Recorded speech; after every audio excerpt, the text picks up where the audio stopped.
I will now read the questions from the question box and ask one of our presenters to answer them. So the first question that I have is for John. Kentucky is a limestone state. How do you assure good friction performance and safety in wet weather? It is a challenge in Kentucky, finding good polish-resistant aggregate sources. It is a challenge for us. One of the things we do, our material division conducts regular tests of all of our polish-resistant aggregate sources after projects are put down. So we certify those sources and use them on our higher volume ADT routes. So we hopefully are getting better friction results as a result of that where we have the most traffic. On our lower volume routes, we have to use, just because of availability of material, we have to use some aggregate sources that are not as polish resistant. That has been something that we've been focusing on more recently. In fact, last year, we started doing some network level skid testing across the state to hopefully identify locations where we have poorer friction properties. Maybe we can start using some preservation treatments like microsurfacing or even thin lays to address those. One of the things that we've often talked about is that we focus on skid numbers when we do these tests, but we haven't focused enough on what the skid demand is. You know, what is a good number for skid based on the geometry of the road or the ADT.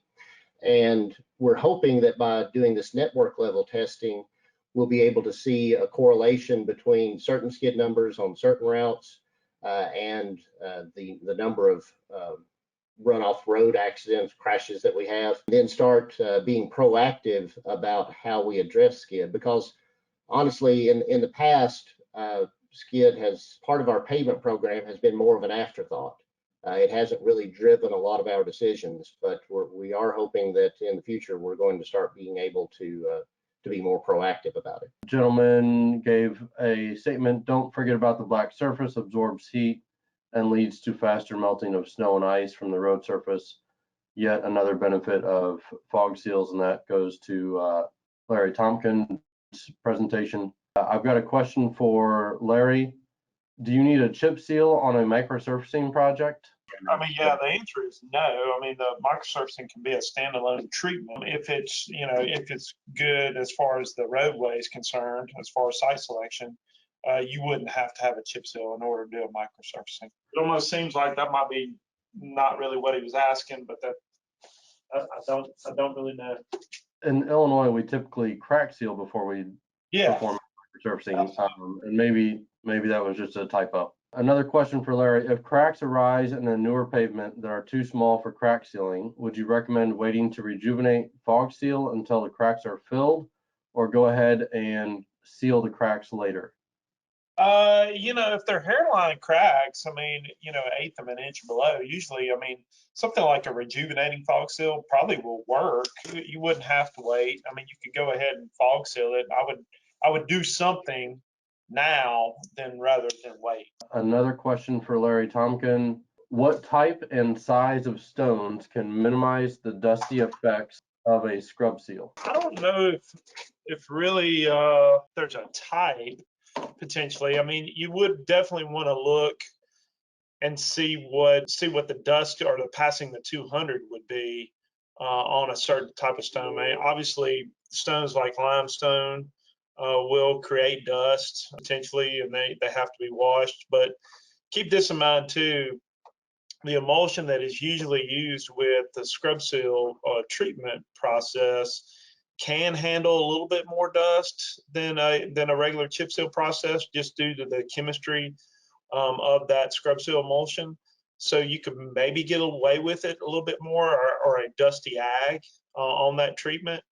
We just kind of use the best practice approach with both of them, whether it's scrub or chip, just to keep it simple. But you could probably get away with that on the scrub seal application, having a little bit more dust, because it's a medium set emulsion. What is the maximum crack size for a scrub seal? We've done a half inch. I mean, we've done some probably greater than that I don't know of, but we've had some really wide cracks. I mean, obviously, when you get up to something really big, like an inch or something like that, I mean, you probably want to do something, with a crack seal material or dowel or something like that. But we've seen the scrub seal treatments used in some very large, or larger crack sizes, half inch or greater. Can you fog seal the top of a scrub seal? Absolutely. Do it day in and day out. That's what I thought. And how do you handle the crack seal bumps when placing an ultra thin HMA layer? I know we have that same issue sometimes with microsurfacing as well. And really,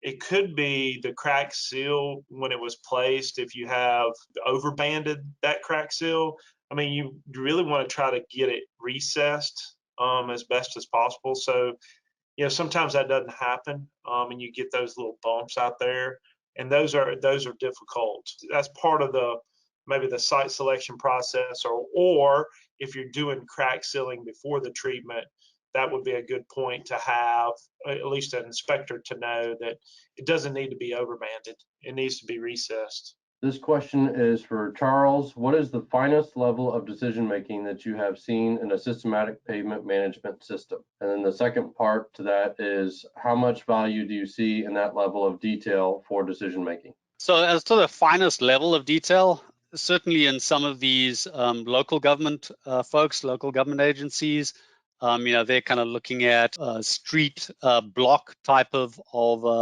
pavement sections. So not very long. But we're not making decisions down to a kind of 10-yard or anything like that. You're just making decisions on these pavement sections. So that would probably be the shortest that we've seen, is in those kind of situations. The value I think is really being able to, when you're looking at this kind of distribution-based measurement, if you like, you're able to kind of figure out that there's local problems that you need to fix first.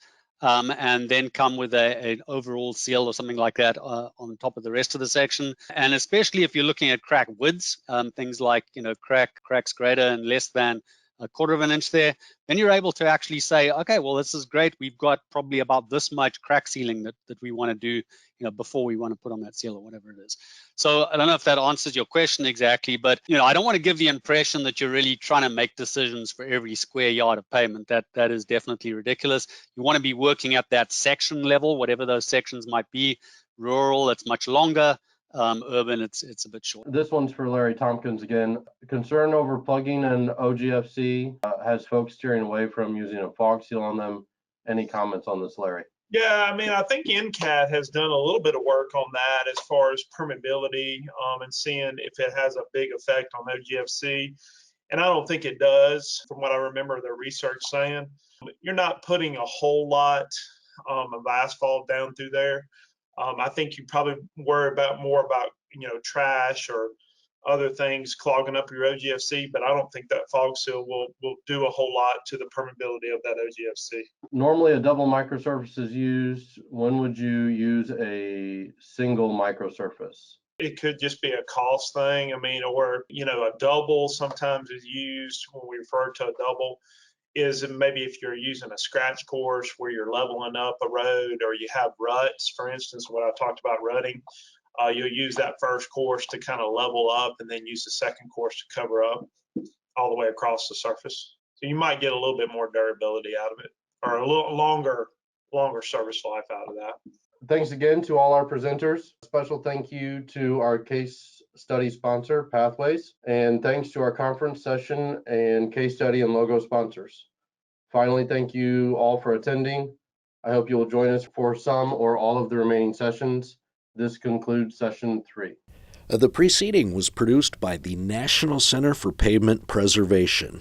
More information can be found on the web at pavementpreservation.org. Additional support provided by Michigan State University.